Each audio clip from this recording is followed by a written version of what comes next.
చెప్తుంది. ఎలా తెలుసు అంటే బైబిల్ చెప్తుంది, అందుకని మనకు అర్థమవుతుంది. అక్కడక్కడ అంతము వెంటనే రాదు. అంటే అంతం ఎప్పుడు అయిపోతుంది అన్నమాట? క్రీస్తు రాకతో సర్వ సృష్టి నాశనం అయిపోతుంది. కాబట్టి అంతం వెంటనే రాదు. అంతము రాక మునుపు కొన్ని సూచనలు ఉన్నాయి. అవి మీ కళ్ళ ఎదుట మీకు కనిపిస్తాయి, మీరు చూస్తారు, మీరు వింటారు, లేదా మీరు అనుభవిస్తారు. శ్రమలు వస్తాయి, కలతలు వస్తాయి, మనుషులు మిమ్మల్ని వెలివేసేస్తారు, మిమ్మల్ని పక్కన నెట్టేస్తారు. రాజ్యం మీద రాజ్యం లేస్తుంది, మనుషుల మీద మనుషులు లేస్తారు.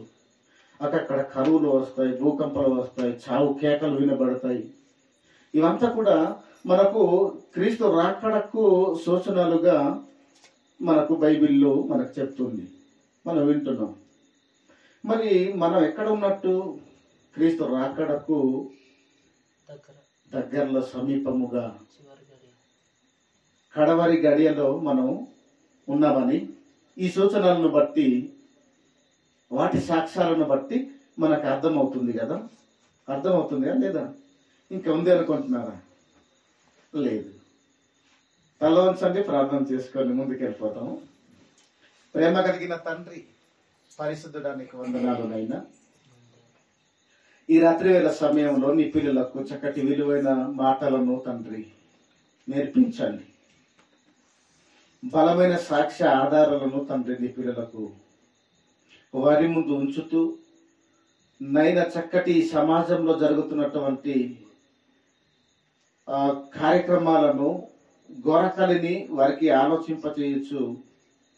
నీ పిల్లలకు ఈ సమయాన్ని చక్కటి విషయాలు తండ్రి తెలియచేయడానికి మాకు ఇచ్చినటువంటి అవకాశాన్ని బట్టి, మేము వినుటకు మాకు బ్రతికించిన దానిని బట్టి మీకు కృతజ్ఞతలు, స్తోత్రాలు మేము చెల్లిస్తూ ఉన్నాం. ఈ రాత్రి వేళ సమయంలో నీ సన్నిధిలో మేము గడపటం అనేది చాలా విలువైన సమయం అని తండ్రి మేము భావించి, ఆ విలువైన సమయాన్న, విలువైనటువంటి నీ మాటలను, సమయోచితమైన జ్ఞానాన్ని, జరుగుతున్నటువంటి పరిస్థితిని బట్టి, పరిణామాలను బట్టి మేము వివేచించచ్చు. నీ వాక్యం చేత మేము కట్టబడుతూ సరి చేసుకొని ప్రతి ఒక్కరికి చక్కటి వర్తమానాన్ని అందించి తండ్రి ఒక అవగాహనలోనికి నీ పిల్లలను నడిపించి, భూమి మీద తండ్రి మీరు చూపిస్తున్నటువంటి ప్రమాదాల నుంచి మమ్మల్ని కాపాడండి, భద్రపరచండి. మేము భూమి మీద ఆ బ్రతుకు విషయంలో తండ్రి మేము ఎలా బ్రతకాలి, ఎలా మేము జీవించాలి, నీ ఉగ్రత నుంచి మేము ఎలా తప్పించుకోవాలి అన్న విషయాన్ని తండ్రి మేము ఈరోజు మేము కొన్ని సంగతులు మేము నేర్చుకునబోతున్నాం. గత బుధవారము చెప్పినటువంటి సందర్భాన్ని జ్ఞాపకం చేస్తూ ఈరోజు నేను నేర్చుకునే అంశంని బట్టి చక్కగా వివరించి, చక్కటి అనుభవ జ్ఞానాన్ని నాకు ఇచ్చి, చక్కటి అనుభవమును నీ పిల్లలకు అందించి, వారి హృదయాలలో నీ మాటలను ముద్రించి మా అందరినీ కాపాడుమని, గ్రామస్తులందరినీ కాపాడుమని, సత్యం వైపు ప్రతి ఒక్కరిని మళ్లించి సన్మార్గమున ప్రవర్తించగలిగే గొప్ప మనసును ప్రతి ఒక్కరికి అనుగ్రహించి మా అందరినీ కూడా తండ్రి నీ కృపలో మమ్మల్ని భద్రపరచమని, నీ ప్రేమలో మమ్మల్ని భద్రపరచమని, నీ సహనంలో, నీ ఓర్పులో, నీ సాత్వికములో మమ్మల్ని ఉంచుమని యేసునామాన్ని ఈ ప్రార్థన సమర్పిస్తున్న పరమ తండ్రి, ఆమేన్. సరే, ఈరోజు వాక్య భాగం మనం నేర్చుకుందాం. ఈరోజు నేర్చుకునే పాఠం పునాది గురించి. మొదట మనం నేర్చుకుందాం పునాది గురించి. పునాది పాడైపోగా నీతిమంతుడు అయితే వాడేం చేయగలడు? పునాదులే పాడైపోయిన తర్వాత నీతిమంతులు అయితే వారు ఏం చేయగలరు? ఈ అంశాన్ని మనం నేర్చుకుందాం. ఒకసారి కీర్తన గ్రంథం ఒకసారి తీయండి. కీర్తన గ్రంథము 11వ అధ్యాయం 3వ మాటలో ఆ మాట ఉంటుంది. ఒకసారి చదువుదామా? చదవండి. 11వ అధ్యాయము 3వ మాట. పునాదులు పాడైపోగా నీతిమంతులేమి చేయగలరు? ప్రశ్నిస్తున్నాడు. అవునా? పునాదులే ప్రారంభమే పాడైపోయిన తర్వాత ఎవడు కట్టగలడు, ఎవడు బాగు చేయగలడు, ఎవడు కాపాడగలడు? పునాది చాలా ఇంపార్టెంట్. అర్థమైంది మనకి. ఈ పునాది ఈ బేస్మెంట్ చాలా ప్రాముఖ్యమైనది. ఇది ಹೆಚ್ಚಿಗೆ ప్రాముఖ్యమైనది అనుకుంటే ఇల్లు నిత్యమంజల్తకి చాలా అవసరమైనది, చాలా ప్రాముఖ్యమైనది. బేస్మెంట్ పునాది ఇనేది, మరి బేస్మెంట్ ఇది కాబట్టి ఈ పునాది చాలా అవసరమైన ఇల్లు నిత్యమంజల్తకి తరుగాన కదిలిపోయాన నిత్యమంజల్తకి పునాది చాలా అవసరం. ఈ పునాది పాడు రాసిన తర్వాత అమిని కాంట్రాక్ట్ అనేకి పునాది సరిగా వెళ్ళినప్పుడు ఏ పునాది పాడు ఆహాసి తర్వాత ఏదైనా ఎంతోసారి తక్కి అమిని మేస్తులు వల్ల సరికినేసి అంబరి వలానికి అంబరి వలన. కాబట్టి ఈ పునాది గురించి మనం నిజం నేర్చుకోవడం. పునాదులు పాడైపోగా నీతిమంతులు ఏమి చేయగలరు? ఎవరు ఏం చేయగలరు? ఏ నీతిమంతుడు ఎవ్వడు కూడా ఏమి చేయలేడు. పాడైపోయిన తర్వాత అది కూలిపోవడమే ఖాయం. దాన్ని ఏం చేశాను, దాన్ని కూర్చేయడమే ఖాయం. కూర్చేయడానికి పనికి వస్తుంది తప్ప అది నిలబెట్టడానికి అస్సలు పనికిరాదు, ఎవరి వల్ల కాదు. కాబట్టి ఒక ఇల్లును ఒక ఇల్లు నిలబడాలన్నా, ఒక ఇల్లు పడిపోవాలన్నా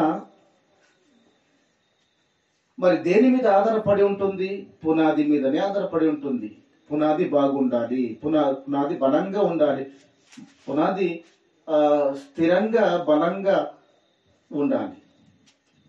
ఒక ఇల్లు నిలబడాలి అంటే, పడిపోవాలన్నా ఇల్లు నిలబడాలన్నా దేని మీద ఆధారపడి ఉంటుంది అన్నప్పుడు ఆ నిర్మాణం పునాది మీదయే. కాబట్టి ఇంటి పునాది కట్టినప్పుడు దానిని చక్కగా కొలతలేస్తాం.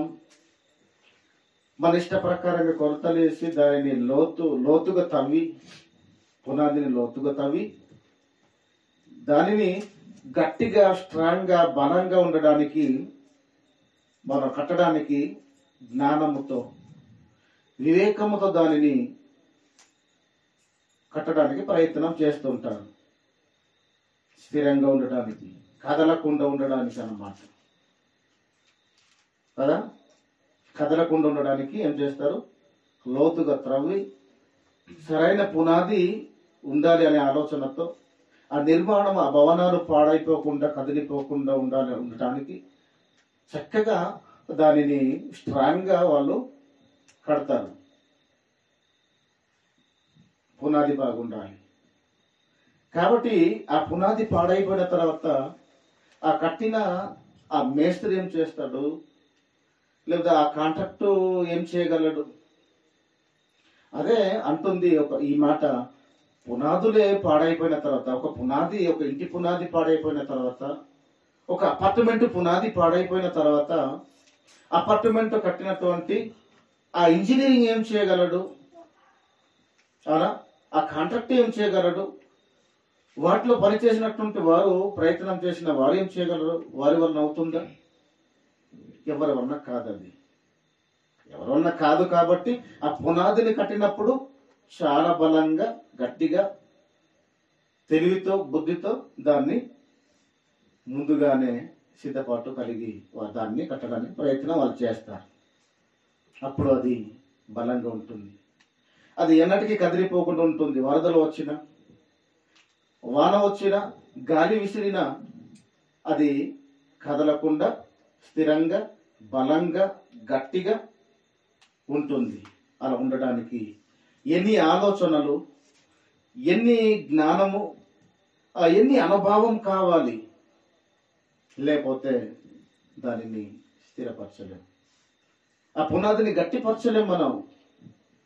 చాలా ఆలోచనలతో కూడినది, చాలా జ్ఞానంతో కూడినది పునాది అంటే. భక్తి విషయంలో కూడా, దేవుని విషయంలో, ఆత్మీయ జీవితంలో కూడా పునాది చాలా. ప్రతిదానికి పునాది లేని నిర్మాణం ఏది లేదు. పునాది ఉంటేనే ఎన్నో నిర్మాణాలు, ఎన్నో ఆకారాలు. పునాది లేని ఆకారాలు ఏమి లేవు. మరి ఈ భూమి దేనికి పునాది? విశ్వానికి పునాది భూమి. విశ్వానికి కేంద్ర స్థానం భూమియే పెట్టాడు. ఇదే పునాది, ఇదే బేస్మెంట్. చాలా మంది ఆ భూమి నాశనం అయిపోయిన తర్వాత అయిపోయేసరికి మేమేమో ఆకాశంలోనికి మేము వెళ్ళిపోయిన చంద్రమండలంలోనికి మేము డిస్టర్బ్ చేయాలని చాలా మంది ప్రయత్నం చేస్తున్నారు. చాలా మంది చేస్తున్నారు కూడా కదా. వార్తలు కొన్ని విషయాలు మనం వింటూ ఉంటాం. అది వాటిని కూడా అమ్మేస్తున్నారట. అక్కడున్న భూమిని కూడా అమ్మేస్తున్నారట. చూడండి, అది అమ్మడానికి చూసారా? అక్కడ ఉండడానికి ఆస్కారం లేదు. అక్కడ జీవించడానికి అవకాశం లేదు. భూమి మీద తప్ప ప్రాణవాయువు ఇక్కడ ఉంది, అక్కడ లేవు. ఆక్సిజన్ తీసుకెళ్ళాలి. అందుకే ఎంతకాలం ఇక్కడ ఉన్న ఆక్సిజన్ అక్కడ తీసుకెళ్ళాలి. మరి ఇదే నాశనం అయిపోతుంది. మరి ఎక్కడి నుంచి తీసుకుని వస్తుంది? అయిపోతే. కాబట్టి నేను ఆకాశ నక్షత్రం మీద నేను ఎక్కినాను, నిన్ను కిందకి పడవేసేస్తాను అంటున్నాడు. మరి దేవుడు నువ్వు ఉండగలవు? అప్పుడు ఉండలేదు. ఇప్పుడు మంచి మాట మనం చూద్దాం బైబిల్ గ్రంథంలో.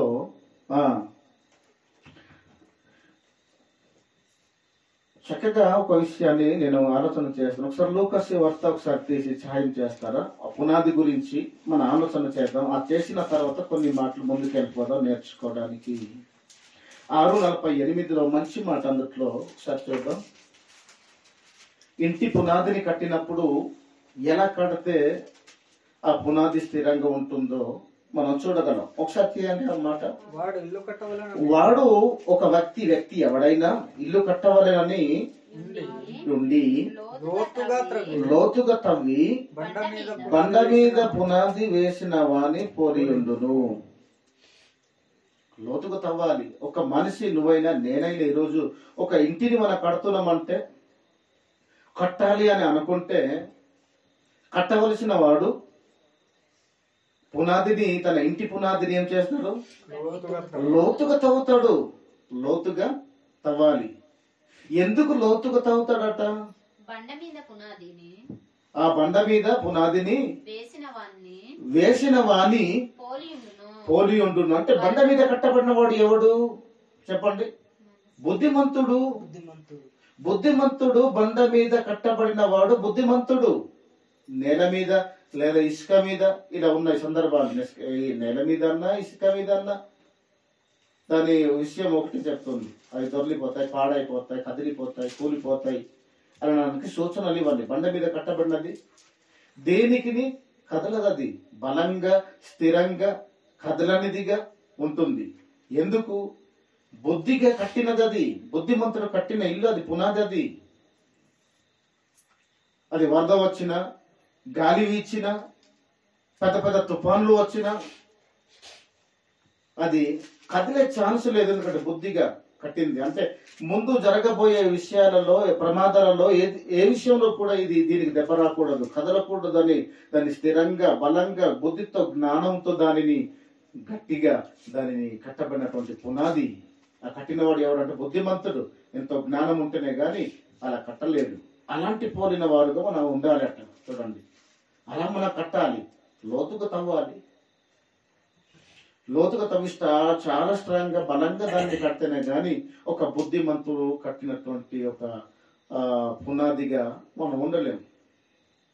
కాబట్టి చూడండి, ఇప్పుడు చక్కటి విషయాలు మనం చూద్దాం. స్టార్టింగ్ పాయింట్ లోనే మనం తప్పిపోయిన తర్వాత జరగబోయే ఒక కార్యక్రమం అంటే ఒక ప్రమాదాల్లో మనం మునిగిపోయిన తర్వాత ఎవరు తప్పించలేని ప్రమాదాలు మనం చూడగలం. ఇప్పుడు మనం చూడగలం.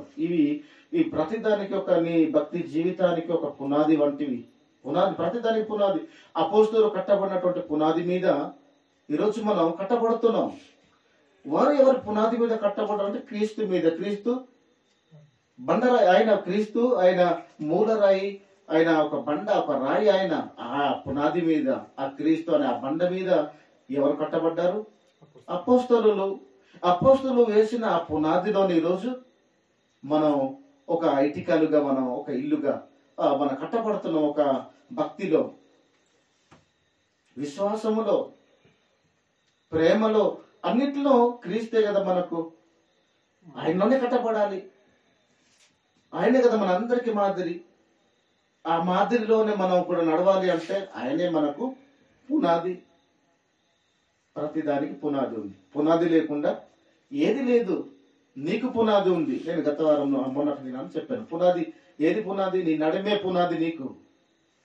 మనం ఏదో లోతుగా తవ్వేసి అనుకుంటున్నాం. ప్రతిదానికి ఒకే టైపుగానే ఉండవు. ఉంటుందా? ఉండవు.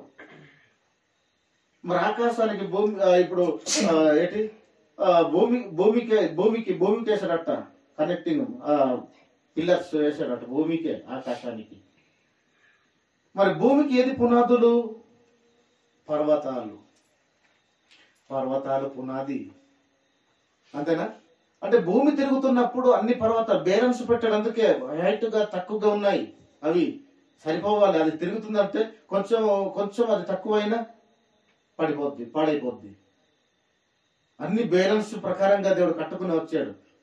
ఏంటంటే ఒక సామెత ఉంది, అది దుర్సామెత. అది ఏంటంటే హొనేసాట ఆ పాట విసిపేసాడట మా బాస్ చెప్పినట్టుగా.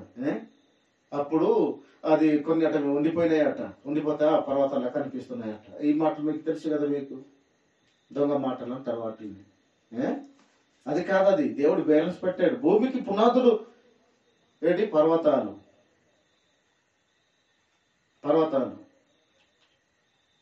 మరి సముద్రం మీద దీన్ని పునాది పెట్టాడు. దీన్ని పునాది. మరి పర్వతాలు దీనికి పునాది అయితే, ఆకాశానికి పునాది భూమి అయితే, ఒక ఇంటికి పునాది భూమియే అయితే, ఒక మనిషికి పునాది భూమి కాదు, నీ నడిమే. అలాగున్నాయి. మరి ఆ స్తంభాలు కనబడటం లేదు అది ఆకాశంకి అని అనుకుంటే నీ జ్ఞానం సరిపోదు. దేవుని ఆలోచన, దేవుని క్రియలను నువ్వు ఆలోచించడానికి నీ జ్ఞానం నీకు సరిపోదు.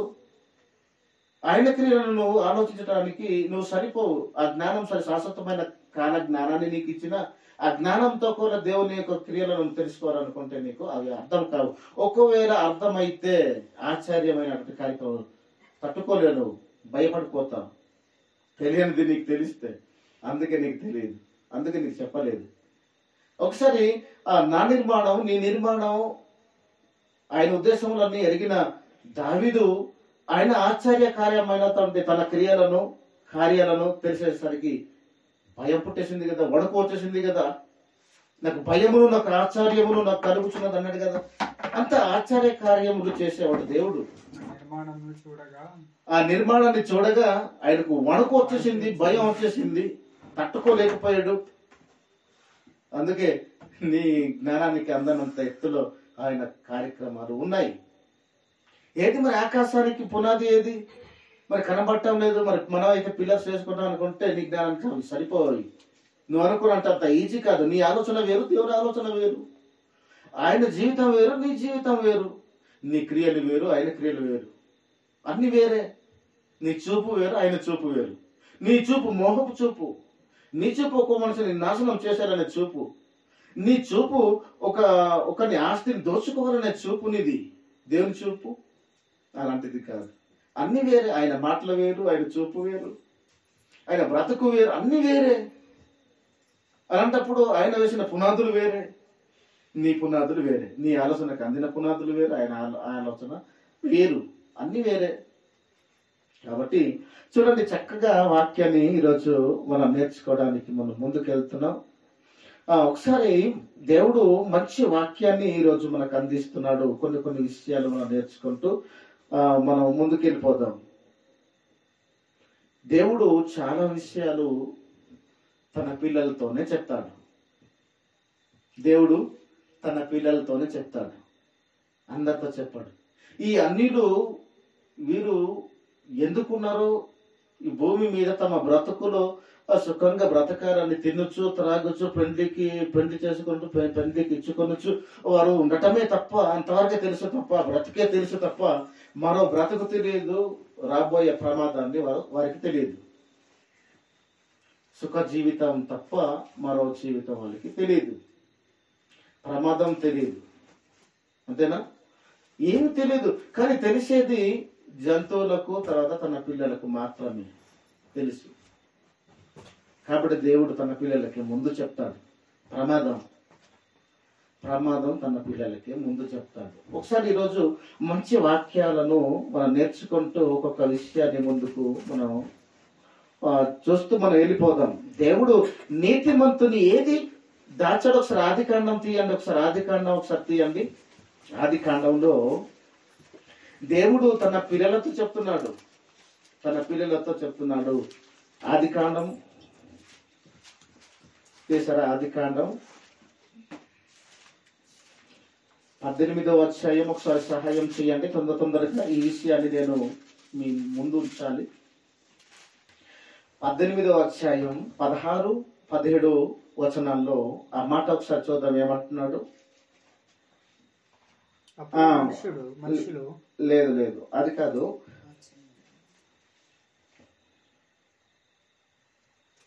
ఒకసారి అదే చదవండి, కంప్లీట్ చేయండి. అదే 16 మనుషులు అక్కడి నుండి లేచి సొదొమ తట్టు చూస్తున్నారు. వాళ్ళు అబ్రాహాము వారిని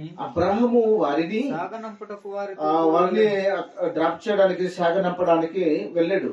అప్పుడు యెహోవా నేను చేయవలసినటువంటి కార్యక్రమాలు ఉన్నాయి ఎన్నో.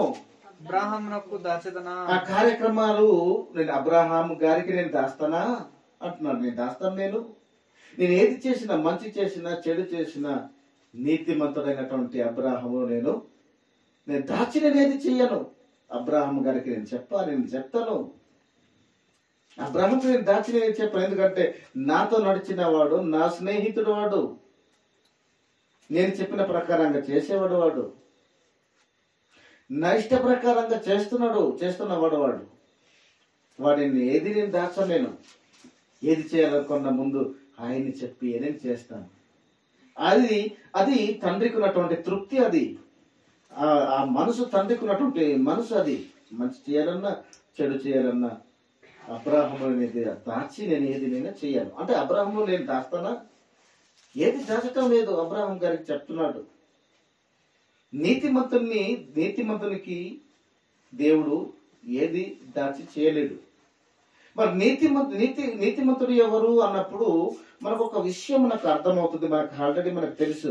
ఆదికాండం 15:6లో అబ్రాహాము దేవుని నమ్మెను, అది అతనికి నీతిగా ఎంచబడింది. అబ్రాహాము దేవుని నమ్ముకున్నవాడు. ఆయన నమ్ముకున్నాడు కనుక ఆయనను తన నమ్ముకున్న వాణిని ఏదియు దాచిపెట్టాడు. దేవుడు తను నమ్ముకున్న వాణిని తెలియజేస్తాడు. అంతే. మనం కూడా దాచిపెడితే పెట్టవచ్చు, మన ఇంటి వల్ల పెట్టవచ్చు, కానీ దేవుడు తన నమ్ముకున్న వాడిని ఎప్పుడు నమ్మక ద్రోహం చేయడు. దేవుడు దాచిపెట్టాడు, చెప్పేస్తాడు. ఏదైనా ఓపెన్ గా చెప్పేస్తాడు, తెలియజేసి పని చేస్తాడు. ఆయన నీతిమంతుడు. ఆయన నమ్మితే మనకు నీతి వస్తుంది. ఆయన నమ్మటం వలనే మన అందరికీ కూడా నీతి కలుగుతుంది. నీతి ఎలా కలుగుతుంది అన్నప్పుడు ఆయన నమ్మితే అదే నీతి. మనం నమ్ముకున్న ప్రభువుని, అదే నీతి. ఆ నీతిమంతులను, తన పిల్లలను దేవుడు ఏది దాచిపెట్టాడు కనుకనే ఆ కాలాల్లో జరిగినటువంటి సంఘటనలను ఈరోజు 66 గ్రంథాలుగా ముద్రించి నీ చేతికిచ్చి ఎన్నో సంగతులను బయలుపరుస్తున్నాడు, తెలియజేస్తున్నాడంటే నిన్ను ఏమైనా దాచిపెడుతున్నాడో చెప్పు. ఇప్పుడు అబ్రాహాంకి దాచిపెట్టలేదు సరే, మరి ఈరోజు నీకు నాకు దాచిపెడుతున్నాడా? అన్ని ఓపెనే కదా, ఓపెన్ గానే ఉన్నాయి. అన్ని భక్తుల ద్వారా దేవుడు ఏర్పాటు చేసుకొని వాటిని వివరించి ఎన్నో జరుగుతున్నటువంటి సంఘటనలను మీ ముందు ఉంచుతూ, లోకంలో జరుగుతున్న సంఘటనలను గుర్తు చేస్తూ, వాక్యంలోనికి తీసుకెళ్తూ, ఆ రోజుల్లో జరిగినటువంటి సంఘటనలను గూర్చి తెలియజేస్తూ మీ ఆలోచనలో దేవుడు నింపుతున్నాడు, తెలియజేస్తున్నాడు. అంటే మీకేమైనా దాచుతున్నాడా? సరిగా చెప్పేవాడు లేక కొరత అయింది మనకు. సరిగా ఆ సమయమందును ప్రయాసపడే సేవకులు లేక అంటున్నాను. మనం సోమరులు అయిపోయాం, మనం బద్ధకస్తులు అయిపోయాం, దేనికి ఉపయోగం లేని వాళ్ళం, ఊరకుండు గప్పల మారులు మనం అంతా ఏ పని చేయము. అలాంటి వారిని వాక్యం అంటుంది, దేవుడు అంటున్నాడు, ఊరకుండు, దేనికి పనికిరాని వాడు, ఏ పని చేయని వాడు, బద్ధకస్తుడు, సోమరి, వీడిని ఒక పేరు పెట్టాడు దేవుడు, గప్పలమారి అని. ఊరకుండు గప్పలమారి అని. మరి దీన్ని బట్టి మన గప్పలమారులమా కాదా? సీమోను గప్పలమారే కాదా? చాలా ఉన్నాయి విషయాలు. కాబట్టి నిజంగా మనం ఒప్పుకోవాలి, మనం ఒక గప్పలమార అంటే. గప్పలమార అంటే ఏంటి? చేత కాని వాళ్ళం, బద్ధకస్తులం, వాక్యం ధ్యానించడం ఇష్టం లేదు, వాక్యం వినడానికి ఇష్టం లేని వాళ్ళు, దేవుని కోసం ప్రయాసపడని వారు, దేవుని జ్ఞానాన్ని తెలుసుకోవాలనే ఆసక్తి లేని వాళ్ళు, ఎవరైనా వాళ్ళు గప్పలమారులే. ఇందులో డౌట్ లేదు. అందులో మనం కూడా ఉన్నాం లేదా? మంచి వాక్యం ఈరోజు నేను సంఘానికి ఉంచాలి, చెప్పాలి, దేవుని మనసు నేను విప్పాలి. ఆ మనసు ఏంటో నువ్వు 66 గ్రంథాలను చూడాలి, దాన్ని నేను బయటకు తీసుకొని రావాలి, సంఘానికి నేను పరిచయం చేయాలి అనే ఆతృత కలిగిన సేవకుడు, పౌరుషం కలిగినటువంటి సేవకులు ఎవరైనా ఉన్నారా? లేరు. ప్రయాసపడితే తన పనిలో ప్రయాస కలిగి ఉంటాడు. ఒకవేళ తన పనిలో నేను ఏ సమయంలో నేను హాజరవ్వాలో ఆ సమయం కొరకు ఆయన కష్టపడుతుంటాడో, ఆలోచిస్తుంటాడే తప్ప దేవుని పనిలో దేవుని వాక్యాన్ని నేర్చుకోవడానికి మన సమయం కేటాయిస్తాడా? ఏది లేదు. దేనికి ఉపయోగం లేదు. దేనికి మరి ఉపయోగం నువ్వు అన్నప్పుడు నీ దేహానికే పరిమితం, నువ్వు నీ జీవితం, నీ దేహానికే నువ్వు దాసుడవు, నువ్వు బానిసడు అయిపోయావు. నీ దేహానికి నువ్వు రుణపడిపోయావు నువ్వు. ఎందుకంటే నీ దేహమే, నీ కడుపే నీకు దేవుడు కాబట్టి నీ కడుపును నువ్వు ఆరాధిస్తున్నావు. నువ్వు నీ కడుపును, నీ దేహాన్ని నువ్వేం చేస్తున్నావు?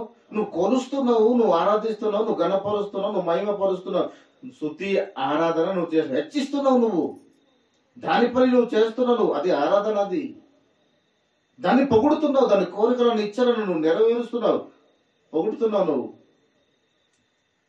అబ్బా చూడరా నా కండలు ఇలాగున్నాయి. స్తుతి, పొగడటం, దాని కోరికను నువ్వు తీర్చటం, సేవ చేయటం, ఆరాధించటం, అది అర్థమవుతుందా లేదా? మరి దేనికి బానిసులు మీరు? శరీరానికి బానిసులు కదా మన అంతా కూడా, అవునా కాదా? ఇలా మారిపోయాం మనమంతా. మరి మనకు ఈ పేరు తగ్గుతుందా లేదా? గప్పలమారి. ఖచ్చితంగా గప్పలమారలేనా? రైట్, మంచిది. ఇప్పుడు మంచి వాక్యం వల్ల కొన్ని మాటలు మనం నేర్చుకోవడానికి ముందుకు వెళ్ళిపోదు. ఒకసారి నోహ, ఇప్పుడు మంచి మాట, ఒకసారి నోహ ఇప్పుడు తన నీతిమంతులైన వారు, తన పిల్లలు, తన నమ్ముకున్న వారు ఎప్పుడు నమ్మకాన్ని ద్రోహం చేయడు, ఏది అతిక్రమించాడు దేవుడు, ఏది కూడా చేయాలనుకున్నది మంచి అయినా చెడైనా తన పిల్లలకు తెలియజేసి ఏ పని చేస్తాడు. ఈరోజు నీకు తెలుస్తుంది, నాకు తెలుస్తుంది, ఆ రోజు వాళ్ళకి తెలిసాయి, వారికి నేర్పించాడు, తెలియజేసాడు దేవుడు. ఒకసారి అప్పుడు ఏంటంటే అబ్రహాం గారికి తెలియజేశాడా? ఇంకా ఎవరికి కాదా? ఆయన నీతిమంతుడా? ఇంకెవరు లేరా నీతిమంతుడు అప్పటికి అన్నప్పుడు ఆ కాలాలలో ఒక్కొక్కరు నీతిమంతులు ఉన్నారు. ఏ కాలానికి ఆ కాలంలో నీతిమంతులు, దేవుని కోసం బ్రతికిన బతుకు భక్తులు ఉన్నారు. ఆ కాలాల్లో జరిగినటువంటి పరిణామాలను బట్టి వారికి జరగబోయే విపత్తును దేవుడు తెలియజేశాడు, తెలియజేస్తూ వారిని కాపాడుతున్నాడు. ఇలాంటి ప్రమాదం నుంచి కాపాడాలని హెచ్చరిక చేస్తున్నాడు.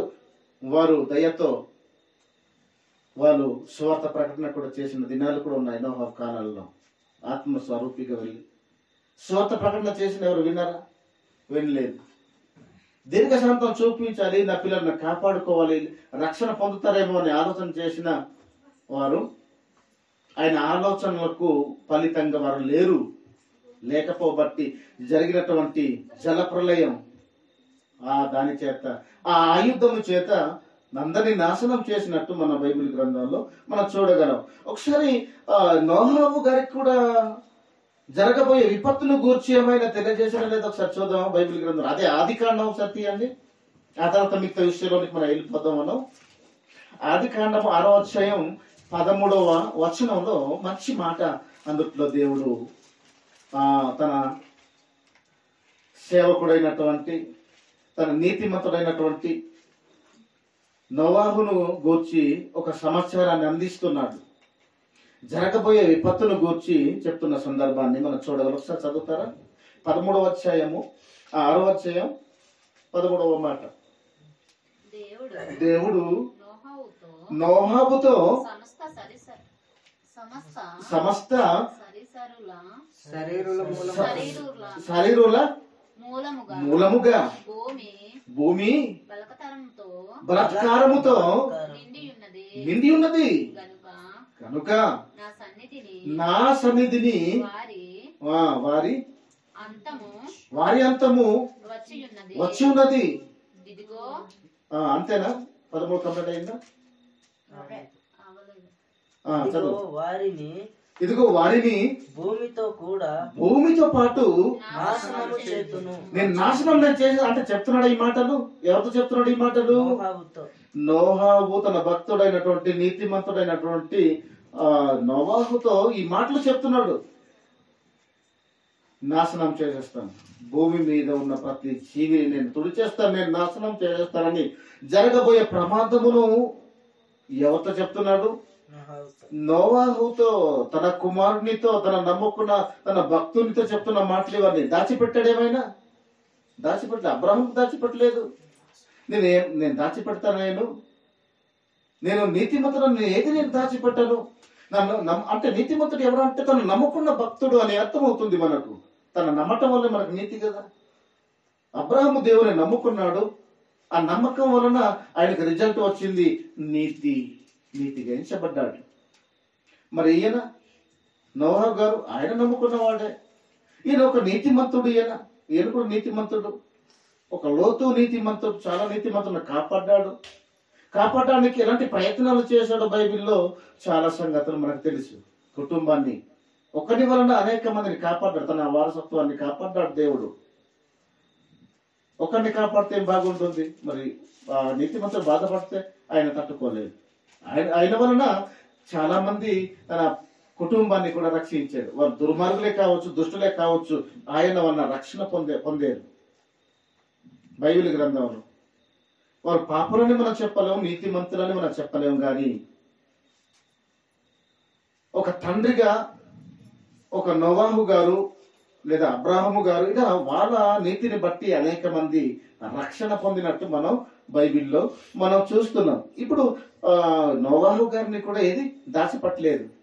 జరగబోయే సంఘటనను ముందుగానే తెలియజేసి ఏరేంజ్ చేయమన్నాడు.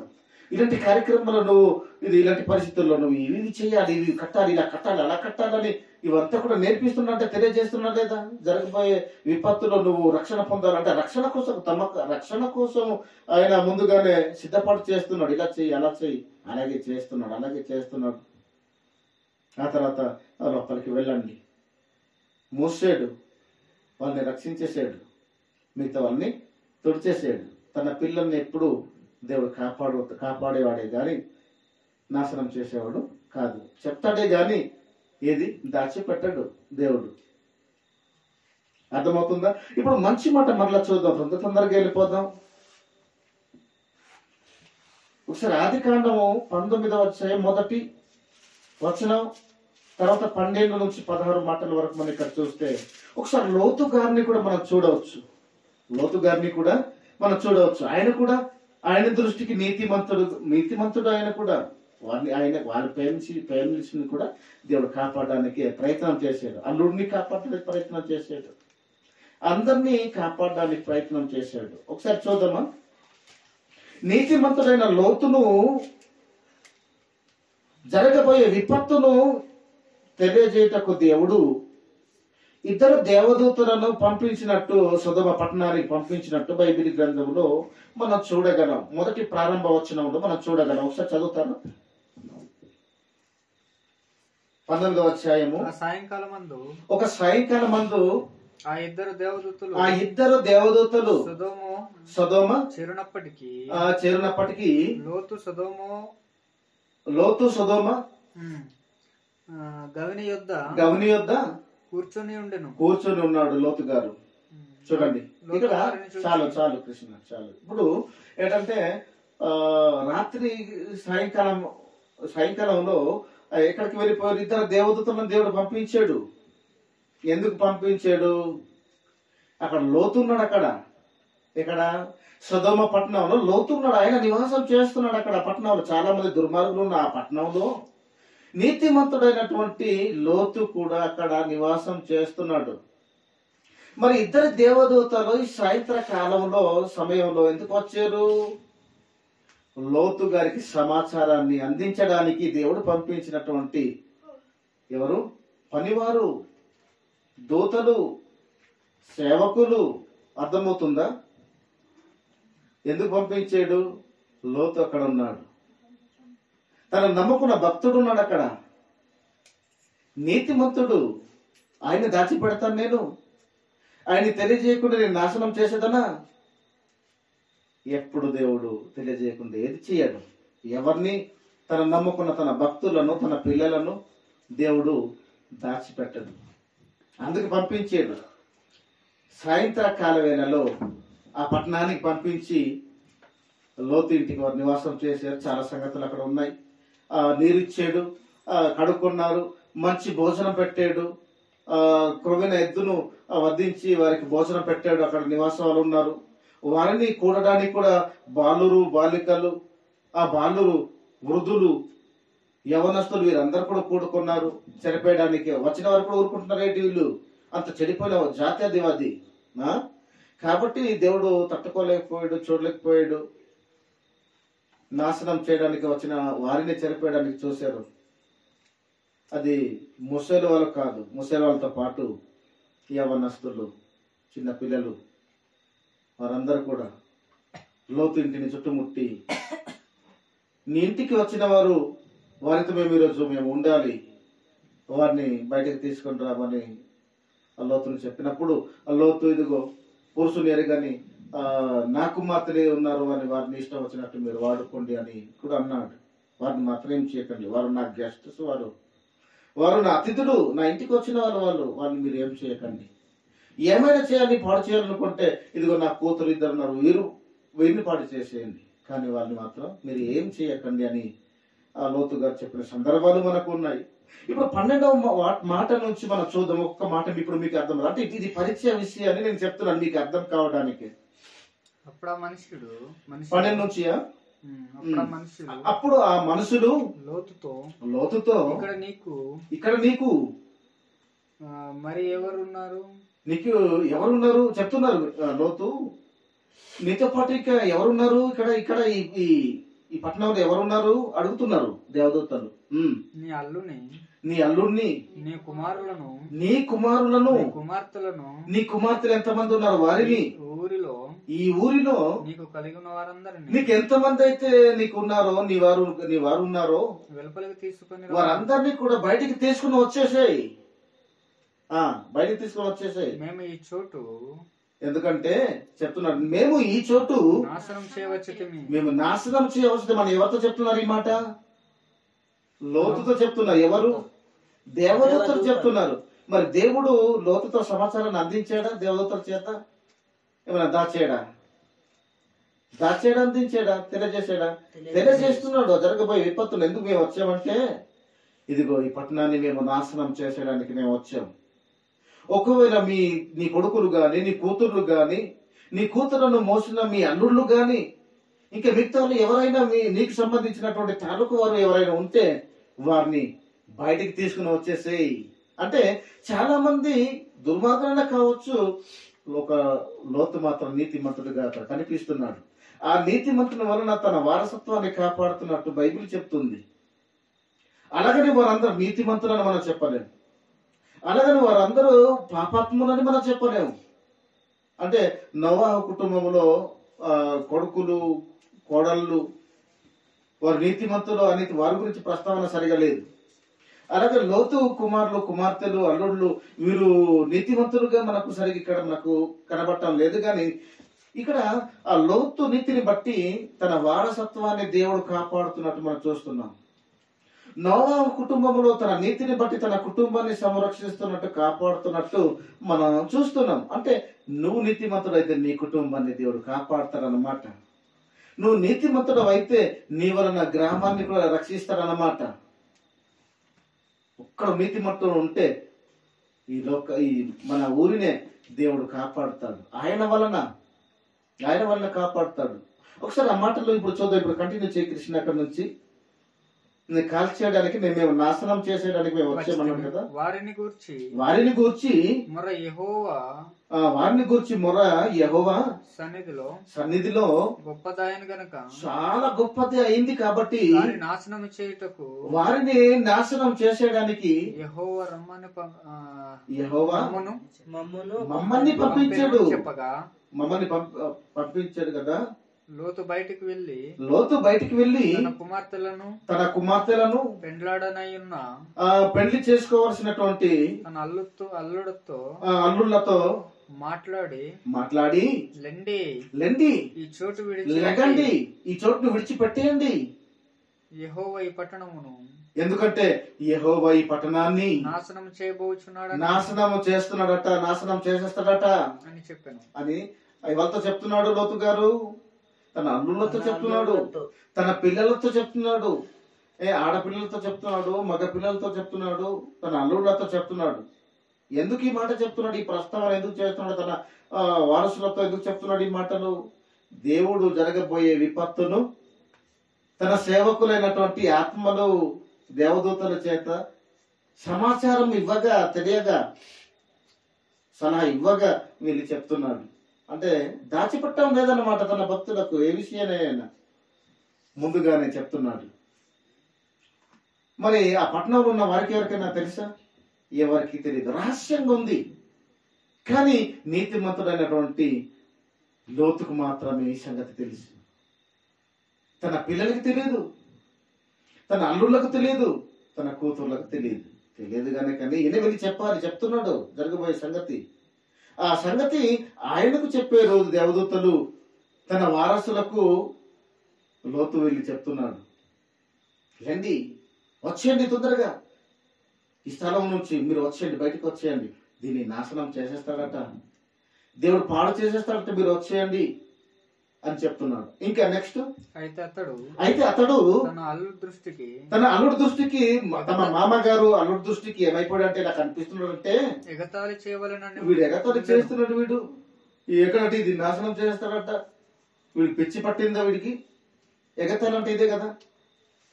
ఈ పట్టణానికి నాశనం చేసేస్తే మనం అంటే వెళ్ళిపోవాలంట. ఇది పిచ్చి పట్టింది. కాకపోతే మా మామయ్య గారికి అంటే ఎగతాళి చేస్తున్నట్టు అల్లుడికి కనిపిస్తున్నాడు. ఆయన మంచి చెప్తే ఎగతాళి చేసినట్టుగా ఉంది అల్లుడికి. తర్వాత తెల్లవారింది. ఆ దూతలు లోతును ఇంకా త్వరపెట్టి లే నువ్వు లే, ఈ ఊరి దోష శిక్షలో నశించిపోకుండా భార్యని ఇక్కడున్న నీ ఇద్దరు కుమారులను తీసుకొని వచ్చేసేయ్. తొందరగా లే, ఇంకా టైం లేదు, ఇంకా టైం లేదు, ఇంకా అయిపోవాలి, ఇది నాశనం అయిపోవాలి, ఇది ఇంకా టైం లేదు, ఇంకా తొందరగా నువ్వు వచ్చేసేయి, ఇంకా మొత్తం తీసుకుని వచ్చేసేయి అని త్వరపెడుతున్నారు. కంగారు పెడేస్తున్నారు దేవదూతలు లోతు గారిని. టైం లేదు. వారిని తీసుకుని వెళ్ళేంత వరకు అది బ్రతికే ఉంది, అంతవరకు ఆ పట్టణం అలాగే ఉంది. వారు ఎప్పుడైతే గవరి బయట దాటుతారో అప్పటి నుంచి భస్మం అయిపోతుంది. ఆ తర్వాత చదువు ఎంతవరకు చదువుతున్నారు? అతడు చేశాను 16 వరకు నువ్వు ఆపేసాయి, చాలా ఉన్నాయి. అప్పుడు అతని మీద యెహోవా కనికారము పడటం వలన లోతులో కనికారం పడటం వలన ఆ మనుషులు అతని చేతిని అతని భార్య చేతిని అతని ఇద్దరు కుమారులు ఉన్నారు కదా, కుమారుల చేతికి పట్టుకొని బయటకు తీసుకుని వచ్చేసి ఆ ఊరి సుధమ పట్టణం బయట నుంచి బయట ఉంచేసారు, బయట పెట్టేశారు వాళ్ళని. ఆ తర్వాత 16 అయిపోయిందా? బయట పెట్టేశారు వాళ్ళని. ఇంకా వాళ్ళని పట్టణం నుంచి అందరినీ తీసుకుని వచ్చేసాడు, బయటకు తీసుకుని వచ్చేసారు, ఏం చేశారు? ఇంకా మిగిలిన వారంతా నాశనం కావాల్సిన వాళ్ళే. దేవుని ఉగ్రతకు పాత్రలైనటువంటి వారే ఆ పట్టణంలో ఉన్నారు. నీతివంతులందరినీ వేరు చేశాడు, బయటకి రప్పించేసుకున్నాడు దేవుడు కాపాడడానికి తీసుకుని వచ్చేసాడు. అంటే లోతుని కాపాడ్డాడు దేవుడు.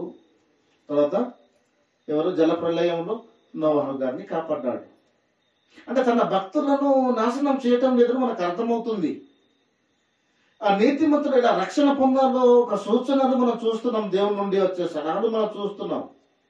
అలాంటి ప్రమాదంలో కాపాడబడాలంటే ముందుగానే వారికి రక్షణ, ఒక భద్రతను ఏర్పాటు చేసిన, ఒక కంచెను ఏర్పాటు చేసినట్టుగానే మనం చూస్తున్నాం బైబిల్లో. అక్కడ ఓడను ఇలా తయారు చేయమన్నాడు. ఇక్కడేమో ఆ పట్టణం నుంచి ఊరి బయట, పట్టణం బయటకి లాగేసాడు, అందరినీ తీసుకుని వచ్చేసాడు బయటికి. అంటే కాపాడుతున్నాడు అనమాట దేవుడు. ఈరోజు నిన్ను నన్ను అలాగే కాపాడుతూనే ఉన్నాడు. ఆ రక్షణలో మనం ఉండాలంటే ఆయన మాట మనం వింటేనే, వినకుండా ఎగతలి చేస్తున్నావు కదా అని దేవదూతలు కానీ కొన్ని లోతు గారు ఉంటే, దేవుని మాట వినకపోతే ఏమైపోద్ది? నష్టం మనకి కదా. మనం కూడా వాళ్ళతో పాటు నాశనం అయిపోతుంది. ఆయన మాట ఖచ్చితంగా ప్రతి ఒక్కరూ వినవలసిన వారు వినాలి. వింటేనే మనం బ్రతుకుతాం, వినకపోతే నాశనం మనం అయిపోతాం. ఇప్పుడు మంచి మాటలు, మన ఒక్కొక్క విషయాన్ని మన ఆలోచన మనం చేద్దాం. ఆ మాటలలో ఒక మాట నేను చూపిస్తాను. ఒకసారి లోతు పేతురు మొదటి పేతురు పత్రికలో చెప్తాడు. 2:7 ఒక మాట అంటాడు.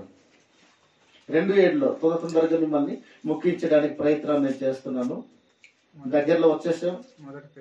మొదటి పేతురు పత్రిక, 2వ పేతురు పత్రిక ఒకసారి తీయండి.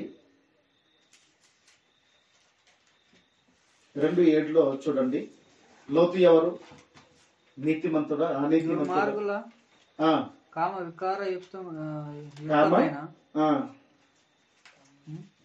అదే 2:7 2వ పేతురు అదే నడవడి చేత బహు బాధపడిన నీతిమంతుడగు లోతు ఎవరు? నీతిమంతుడు. మరి నీతి ఎలాగ వచ్చింది లోతుకి అన్నప్పుడు, ప్రభువుని నమ్మటం వల్లనే లోతుకు నీతిమంతుడుగా గుర్తింపు పొందాడు, నీతిమంతుడిగా ఎంచబడ్డాడు. అబ్రాహాము దేవుని నమ్మెను, అతనికి అది నీతిగా ఎంచబడను. లోతు దేవుని నమ్మెను, అది అతనికి లోతుకి నీతిగా ఎంచబడను. అంటే నమ్మితేనే, ప్రభువుని నమ్మితేనే నీతి కలుగుతుంది. వాక్య ప్రకారంగా మనం బ్రతికితేనే మనకు నీతి కలుగుతుంది. ఆయన మాట ప్రకారంగా మనం నడిస్తేనే మనకు నీతి. నీతి ఎక్కడ ఉంది? వాక్యం, ఆయన వాక్కులు ఉంది నీతి. నీతిమంతుడా కదా? నీతిమంతుడు కనుక నీతిమంతుడిని ఏది ఆయన దాచిపెట్టాడు. కాబట్టి లోతుని తెలియజేసాడు, ఒక నోవాహు గారిని తెలియజేసాడు, ఒక అబ్రాహామును తెలియజేస్తున్నాడు. ఇలా చాలా మంది భక్తులు ఉన్నారు కదా, వారందరినీ కూడా తెలియజేస్తున్నాడు. జరగబోయే విపత్తును గూర్చి తెలియజేస్తూనే ఉన్నాడు. ఒక ఏలియాను, ఇలా చాలా మందిని, ఏలియా ఇలాంటి వారు చాలా మంది ప్రవక్తలు ఉన్నారు, వారిని కూడా తెలియజేశాడు. ఇదిగో నువ్వు కార్యపత్తు వాగులోనికి నువ్వు వెళ్ళు, నీకు ఆహారం కాకుండా నేను పంపిస్తాను తెలియజేశాడా? భక్తుడైన ఏలియాతో చెప్పాడా లేదా? నువ్వు ఈకని మరి ఈకిపోని ఆ ఊటలోనికి నువ్వు వెళ్ళు, అక్కడ నీరు త్రాగుతూ నువ్వు ఉంటావు, చాలా కరువు, మరి ఇన్ని సంవత్సరాలు వర్షం రాదు, కాబట్టి ఇదిగో నువ్వు ఇలా చెయ్యి అలా చెయ్యని వాడికి ముందుగానే రక్షణ కొరకు ఒక మార్గాన్ని ఏర్పాటు చేసినట్టు మనం చూస్తాం. మనం చాలా మంది బైబిల్ చూస్తే చాలా మంది భక్తులు ఎవరిని తక్కువ చేయలేదు. సింహపు పిల్లలు ఆకలితో ఉంటే ఉండవచ్చు, కానీ తన పిల్లలను ఆకలితో ఉండనివ్వలేదు. కానీ ఈరోజు మనం అన్ని జనుల వల్లే మనం సతమత పడుతూ ఉంటాం. సరిగా భక్తి లేక, ఆయన మీద నమ్మకం లేక, మనం ఏం తినాలి, ఏమి త్రాగాలి అనే ఆలోచన, కంగారు మనకు ఉంటుంది. కానీ ఏది ఎప్పటికీ, ఏ సమయానికి ఏది అవసరం, ఏది కావాలో ఆయనకి తెలుసు. కానీ మనం ఏమో కంగారు పడుతూ ఉంటాం. ఇప్పుడు మంచి మాటలు మనం ఒక్కొక్క విషయాన్ని మనం చూద్దాం. ఏమంటున్నాడంటే, ఒకసారి మొదట నేను ఏం చెప్పను కానీ ఒక 2-3 మాటలు నేను చెప్పేసి నేను ముగించేస్తాను. ఇక్కడ రోమపత్రిక 1:18 ఏమంటాడంటే, ఇప్పుడు జరగబోయే సంగతిని గూర్చి పరలోకము నుండి తెలియజేసే సందర్భం నిన్న కృష్ణ చెప్పిన మాటల్లోనే మనం విన్నాం. రోమపత్రిక 1:18 అక్కడ జరగబోయే విషయాన్ని ఒకసారి చూద్దాం. ఒకసారి ఏమంటున్నాడో విని అర్థమైందండి. తన భక్తులకు, తన పిల్లలను దేవుడు బయలుపరిచిన సంగతి ఒకసారి చూస్తారా? ఎలాంటి వారి మీద ఆయన కోపం బయలుపరిచాడు అని అన్నప్పుడు మొదటి అధ్యాయము 18వ మాటలో మంచి మాట ఉంటది. రోమపత్రిక తీయండి, ఇంటికి వెళ్ళి మీరు చదువుకోవచ్చు తొందరగా. దుర్నీతి చేత సమస్త దుర్నీతి అంటే సత్యమును దుర్నీతి చేత సత్యమును అడ్డగించు ఎవరైతే అడ్డగిస్తున్నారో ఆ మనుషుల యొక్క సమస్త భక్తిహీనుల మీదను దుర్నీతి మీదను దేవుని తండ్రి అయినటువంటి దేవుని కోపము పరలోకము నుండి బయలుపరచబడుచున్నది. ఎవరికి? దుర్నీతి ఏదైనా, నీతికి విరోధమైనది ఏదైనా దుర్నీతి, ఇలాంటి వారి మీద దేవుని కోపము పరలోకం నుండి బయలుపరచబడుతున్నది. ఎవరికి చెప్పండి? ఎవరికి బయలుపరచబడుతున్నది? ఎవరికి నాశనం కలుగుతున్నది? భక్తిహీనులకు నాశనం. ఆ ప్రమాదపు హెచ్చరిక తన భక్తులకు ముందుగానే జాగ్రత్త కోసం బయలుపరచబడుతున్నది. అవునా కదా? ఒక లోతుకు బయలుపరచబడింది ఆ ఉగ్రత, అంతేనా? ఆ ప్రమాదం, అలాంటి వారిని నాశనం చేసే ఈ ప్రమాదం ఒక అబ్రహాముకు తెలియపరచబడింది, ఒక లోతుకు తెలియపరచబడింది, ఒక నోవాహు గారికి తెలియపరచబడింది. అలాగే ప్రవక్తల్లో చాలా మంది ఉన్నారు, వారికి తెలియపరిచాడు దేవుడు. ఏలియాకు కరువు కాలంలో ఇలాంటి ప్రమాదం ఉంది కాబట్టి ముందు జాగ్రత్త తెలియజేసాడు. జాగ్రత్తలు తెలియజేస్తున్నాడు, అందరికి తెలియపరుస్తున్నాడు. వీరికి నాశనం, ఇదిగో ఇలాంటి నాశనం వచ్చింది, ఇలాంటి నాశనం చేసేస్తున్నాను, మీరు జాగ్రత్తగా మీరు ఉండండి అంటే దేవుని కోపము పరలోకం నుండి భూమి మీద తన భక్తులకు ఏది దాచిపెట్టాడు గనక బయలుపరిచాడు దేవుడు. అందరికి అర్థమై తెలిసాయి కాబట్టి ఇది మీరు వచ్చండి తొందరగా, ఇది టైం లేదట, ఇది నాశనం చేసేస్తాడట. బయలుపరిచాడు లేదా? బయలుపరిచాడు, అది బయలుపరిచాడు కనుకనే ఇప్పుడు నీతిమంతునికి ఉన్నటువంటి మనస్తత్వం ఏంటో మనం చూద్దామా?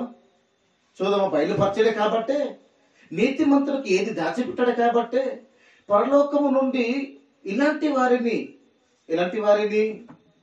నీతికి విరోధులైనటువంటి దుర్నీతి గల వారికి, ఇలాంటి దుష్ట కార్యక్రమాలు, దుష్ట స్వభావం కలిగినటువంటి వారికి, చెడిపోయినటువంటి వారిని, విపత్తులు జరగబోయే సంగతి పరలోకము నుండి బయలుపరిచాడు తన భక్తులను బయలుపరిస్తే ఒకసారి మంచి మాట మనం చూద్దాం. ఇప్పుడు మంచి మాట, నీతిమంతునికి ఉన్న మనసు ఎటువంటిది? అసలు నీతిమంతునికి ఉన్న మనసు ఏంటి? అసలు నీతిమంతుడైన అబ్రాహము సొదొమ వాసులు గురించి క్షమాపణ కోరుతున్నాడు, రిక్వెస్ట్ చేస్తున్నాడు, రికమెండేషన్ చేస్తున్నాడు వారి పక్షాన. తండ్రి, ఎందుకు ఈ మాటలు రిక్వెస్ట్ చేయాలి? మళ్ళా తెలియజేసాడు, బయలుపరిచేసాడు. తన భక్తులకు ఇది దాచిపట్టాడు కదా, బయలుపరిచేసాడు ప్రమాదాన్ని. అప్పుడు రిక్వెస్ట్ చేస్తున్నాడు, వారి పక్షాన ఆయన క్షమాపణ కోరుతున్నాడు. నీతిమంతుడికి ఉన్న మనసు ఏంటో ఇప్పుడు మనం చూద్దామా? ఆయన ఫలిస్తుందా? ఆయన వింటాడా? కొన్ని సందర్భాల్లో ఆయన న్యాయమే, అది ఇంపార్టెంట్, అది న్యాయం. అది నువ్వు మనసు మార్చుకోమన్నా దేవుడు మారడు. ఒక డిసైడ్ తీసుకునే సరే కొన్ని సందర్భాలలో నీతిమంతులు మొరపెట్టగా ఆయన తన మనసును మార్చేసుకుంటాడు. దేవునికి ఆలోచన చెప్పేవారు కావాలి. ఆయన నిర్ణయాన్ని మార్చుకోమని ఆలోచన చెప్తున్నాడు. వారి పక్షాన క్షమాపణ కోరుతున్నాడు. తండ్రి, వీరు దుష్టులే, వీరి పాపులే, వీరి పాపాత్ములే, వీరు చేసినటువంటి పాపం చాలా బహు ఘోరమైనది, భారమైనది, నేరస్తులే, పాపిష్టు జనాంగమే. కానీ వీరి నిమిత్తం నీతిమంతులను కూడా నాశనం చేసేద్దాం. అసలు ఎలాంటి ప్రార్థన చేస్తున్నాడో చూడండి. సమాచారం తెలియకనా తెలిసి చేస్తున్నాడా? సమాచారం లీక్ చేసాడే కాబట్టి ఆ ప్రమాదాన్ని తెలుసుకొని వారి పక్షాన వారు పాడవడానికి ఇష్టం కాక నీతిమంతులకి ఈరోజు మీరు పాడైపోతుంటే నేను సంతోషంగా ఆనందంగా మిమ్మల్ని లెక్క చేయకుండా మీ గురించి ప్రార్థనలు చేయకుండా మీకోసం నేను చేయను, ఏది పట్టింపు నేను చేయను. కానీ నీతిమంతులు అలా కాదు. వారు పాపం చేసిన పాపానికి ప్రతిఫలం వారు పొందాలి, శిక్ష అనుభవించాలి, వారు నాశనం అయిపోవడం ఖాయం. కానీ నీతిమంతులకి అది మనసు లేదు. అది నీతిమంతులకి వారు పాడవడం అసలు ఇష్టం లేదు. దేవుడు నాశనం చేశారన్న వారి మీద తన కన్నును ఎర్ర చేస్తున్నాడు. అవునా? వారు నాశనం చేశారు అనుకుంటున్నాడు తండ్రి. ఆ మనసు, ఆ మైండ్ ఏంటో ఆయనకి అర్థమైంది. నీతిమంతునికి దేవుడు లీక్ చేసాడు, అలాంటి వారి మీద నేను నాశనం చేస్తానని. వారు నాశనం అవడం ఇష్టం లేదు. వారు దుష్ట కార్యములు చేశారు, చెడవలే పాడైపోయిన వాళ్ళు పాడు చేశారంతా. వీరంత జనంగా అంత పాడు పట్టణం అంతా అన్ని పాడైపోయిన వారు ఎవరు నీతిమంతులు అందరూ దుష్టులే. కానీ వారు చేసిన పనిని బట్టి వీరు నాశనం అవటం ఒక నీతిమంతునికి ఇష్టం కాదది. మనకి ఈరోజు చూసి మనం ఊరుకుంటాం. మన పట్టింపు మనం చేసుకోవాలి. పట్టింపు చేసుకున్నాడు, ఆ పట్టింపు ఎలా చేసుకున్నాడు, ఎలా రిక్వెస్ట్ చేస్తున్నాడు, ఎలా ప్రాధేయపడుతున్నాడు, ఎలా దేవుని సన్నిధిలో ఎంత కాలం గడిపాడో మనం ఈ సందర్భాలు చూసేసరికి మనకు అర్థమవుతుంది. ఒకసారి చూద్దామా ఆ మాటలు. నీతిమంతునికి ఉన్నటువంటి మనసు ఏంటి? నిజంగా మనకు నీతి ఉందా? ఎంతమంది కుటుంబాలు పాడైపోతున్నా మనం చూస్తూ మన పట్టింపు చేసుకోకుండా ఉన్నామంటే మన నీతిమంతులమా? నీతిమంతుడు పట్టింపు చేసే నీ ఆ పని చెప్తుంది నువ్వు నీతిమంతుడవు అని. నువ్వు పాడవడం ఇష్టం లేక నీకోసం ఎంతో ప్రయాసపడుతున్నాడు, నీకోసం ఎంతో ఆలోచిస్తున్నాడు, నీకోసం ఎంతో ప్రభుకి నీ మనసును మార్చుకోమని ఆయన నీ గురించి రిక్వెస్ట్ చేస్తున్నాడని మనకు అర్థమవుతుంది. మన ఏ నీతిమంతుకున్న మనసు అది కాదు. ఒకసారి చూద్దాం ఆ బైబిల్ గ్రంథం. అదే ఆదికాండం చూడండి. ఆదికాండం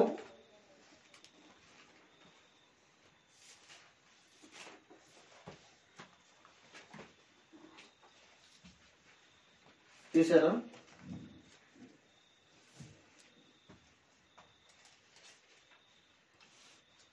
ఒకసారి 18 అనుకుంటాను. 18 అధ్యాయము 18వ అధ్యాయము 22 ఒకసారి చదువుతారు. 22 నుంచి 33 వరకు ఒకసారి చదవండి. తిరిగి సొదొమ వైపుకు వెళ్ళిరి. తిరిగి సొదొమ వైపుకు వారు వెళ్ళిపోయారు. అబ్రహాము ఇంకా యెహోవా సన్నిధిని అబ్రహాము ఇంకా దేవుని సన్నిధిలో నిలిచి ఉన్నాడు ఆయన. అప్పుడు అబ్రహాము సమీపించి ఆ సన్నిధిలో ఉండి ఆయన ఎదుట వెళ్ళి అంటున్నాడు, దుష్టులతో కూడా నీతిమంతులను, దుష్టులతో కూడా వారు దుష్టుడు, వారు దుర్మార్గులు, వారు చెడ్డవారే, అలాంటి వారి వలన నీతిమంతులు కూడా ఉన్నారు కదా, వారిని కూడా నువ్వు తుడి చేస్తావా, నువ్వు నాశనం చేసేస్తావా?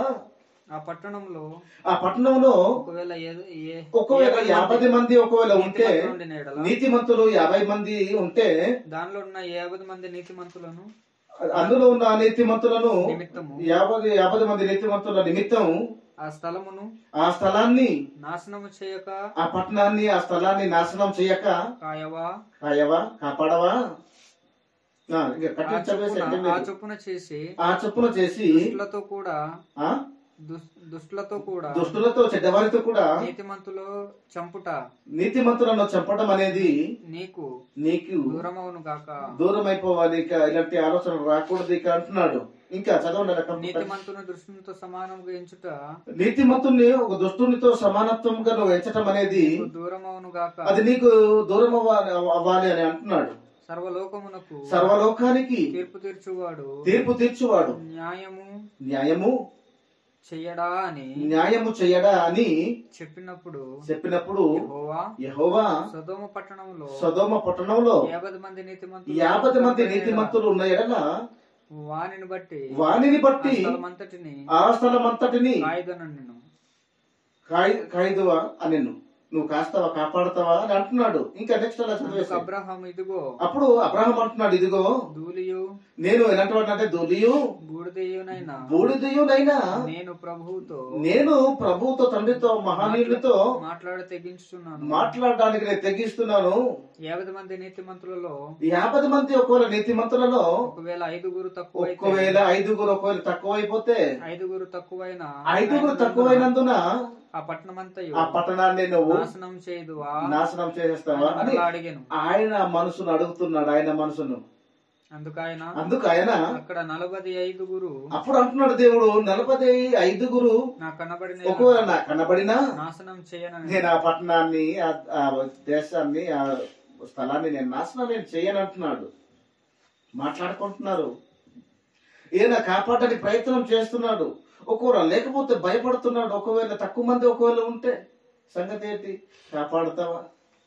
నీతో మాట్లాడక నేను సరిపోను, నేను ఆ ధూళిని, నేను ఇలాంటి వాడిని, అలాంటి వాడిని, నేను బూడిద లాంటి వాడిని, నేను సరిపోతానా? అయినా నేను మాట్లాడుతున్నాను. ఒకవేళ మళ్ళీ నేను మాట్లాడుతాను, ఒకవేళ 5 తగ్గిపోయినా నువ్వు కాపాడుతావా? చూడండి ఎలాంటి రిక్వెస్ట్ చేస్తున్నాడు. వాళ్ళ గురించి వారు పాడవడానికి ఇష్టం కాక నీతి మంత్రుకున్నటువంటి మనసు ఇది. ఇంకా చదువు కృష్ణ, అప్పుడు టైం లేదు కదా నేను వివరణ ఎక్కువ ఇవ్వడానికి. అతడు ఇంకా ఆయనతో మాట్లాడుచు తండ్రితో మాట్లాడుతూ, ఒకవేళ అక్కడ 40 మందియే ఒకవేళ 40 మందియే ఒకవేళ కనబడెదరేమో అయినప్పుడు ఒకవేళ ఉంటారేమో, ఆయన 40 మందిని బట్టి నాశనం చేయక వారిని బట్టి ఒకవేళ నువ్వు నాశనం చేయక ఉందునని చెప్పగా ఉందునని చెప్పినప్పుడు అతడు కోపపడని ఎడల ఒకవేళ నువ్వు కోపపడకపోతే మాట్లాడదాను, మరలా నేను నీతో మాట్లాడతాను. ఒకవేళ ఎంత బ్రతిమాలుతున్నాడండి, మాటికి బ్రతిమాలుతూనే ఉన్నాడు కదా. అక్కడ 30 మందియే ఒకవేళ అక్కడ 30 మంది ఒకవేళ ఉంటారేమో, ఆయన 30 మంది నాకు కనబడిన ఒకవేళ 30 మంది ఒకవేళ నాకు కనిపించినా నాశనం చేయనని, నేను ఆ పట్టణాన్ని నేను కాపాడుతాను, నేను నాశనం నేను చేయను అంటున్నాడు.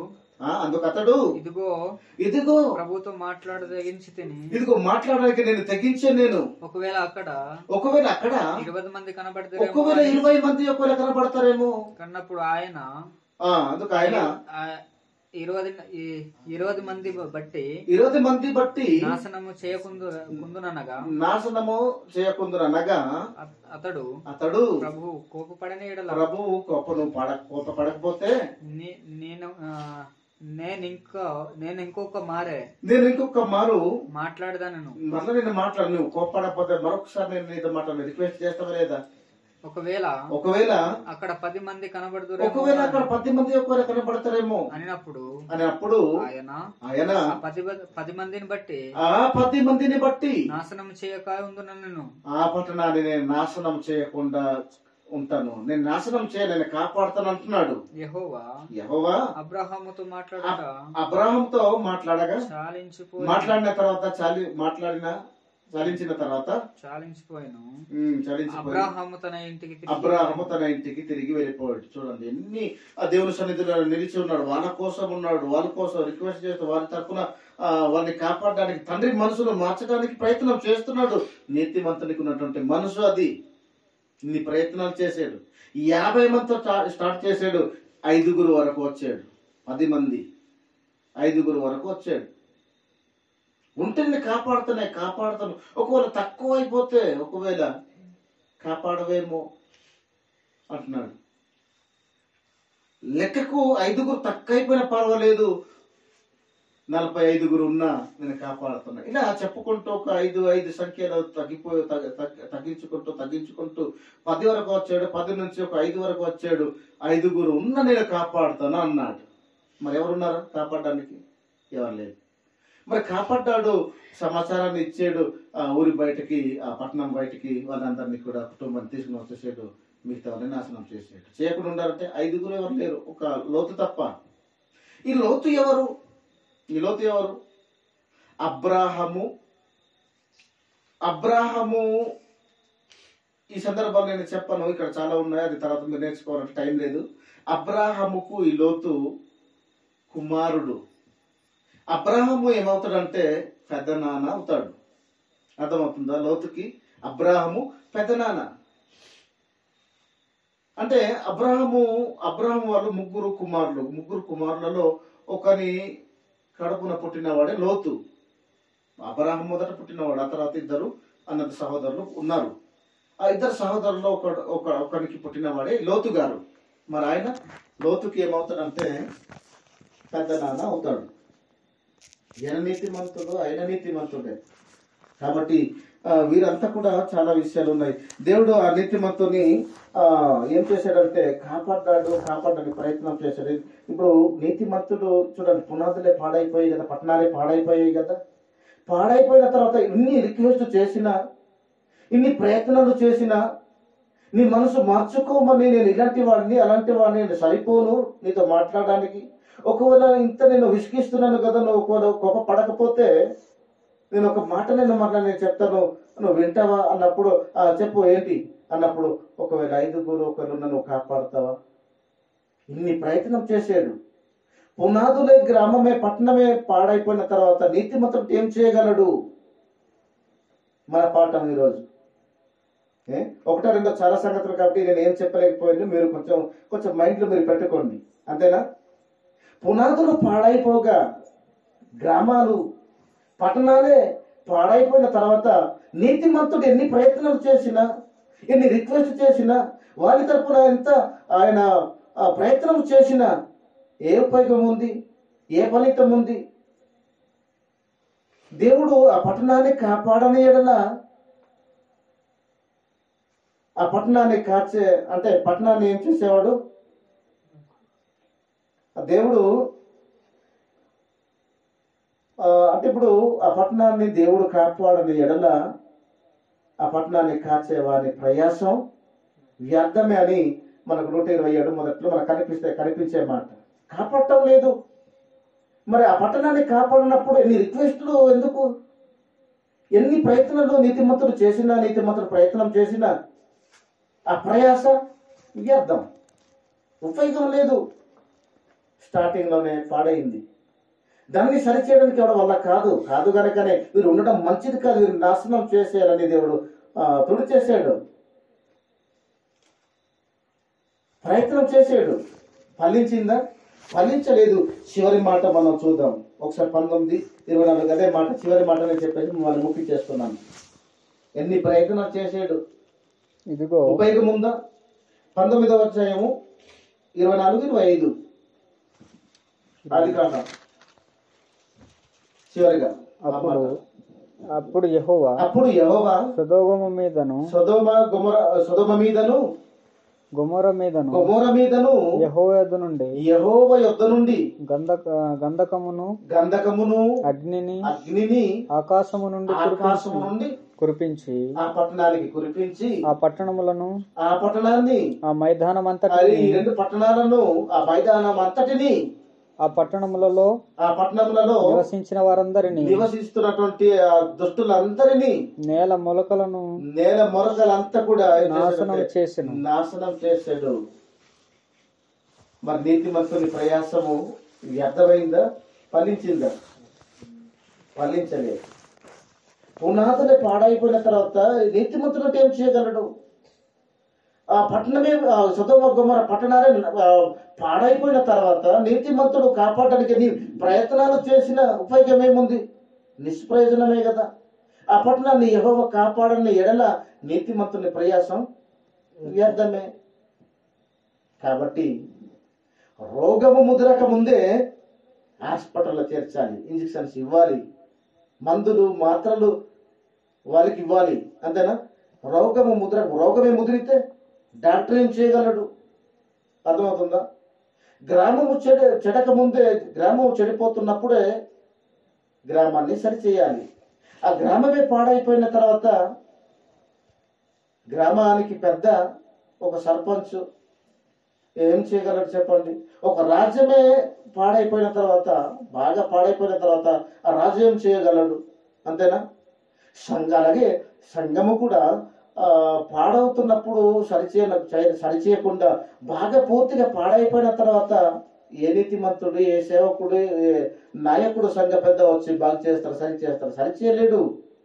వాడి వల్ల కాదు, అంతేనా? పునాదులు పాడైపోయిన తర్వాత ఏ ఇంజనీరింగ్, ఏ తాపి మేస్త్రి వచ్చి బాగు చేయగలడు? చేయలేరు. అదే జరిగింది. సొదొమ గొమొరాన్ని నాశనం చేసేడు. ఎన్ని ప్రయత్నాలు చేసినా నీతిమంతుని ప్రయాసం వ్యర్థమైంది. ఏ ఉపయోగం లేదు. నిర్ణయం మార్చుకోలేదు. దేవుడు పక్కన పెట్టేశాడు. కేవలం తన బిడ్డలను, తను నమ్ముకున్న నీతిమంతులను మాత్రమే ఆయన కనికరించాడు. వాడిని బయట తీసాడు, వారందరినీ నాశనం చేశాడు. తన కుటుంబాన్ని కాపాడాడు, అందరినీ నాశనం చేశాడు. కాబట్టి ఈరోజు నేర్చుకున్న విషయం ఏంటి చెప్పండి? పునాదులు ఇంపార్టెంట్. అది నా పునాదులు పాడైపోయిన తర్వాత ఏ నీతి మంత్రులు వచ్చి బాగా చేయగలడు? సంఘము పాడైపోయిన తర్వాత ఏ పాస్టర్ గారు వచ్చి ఆ సంఘాన్ని నిలబెట్టగలడు, కట్టగలడు, సరి చేయగలడు?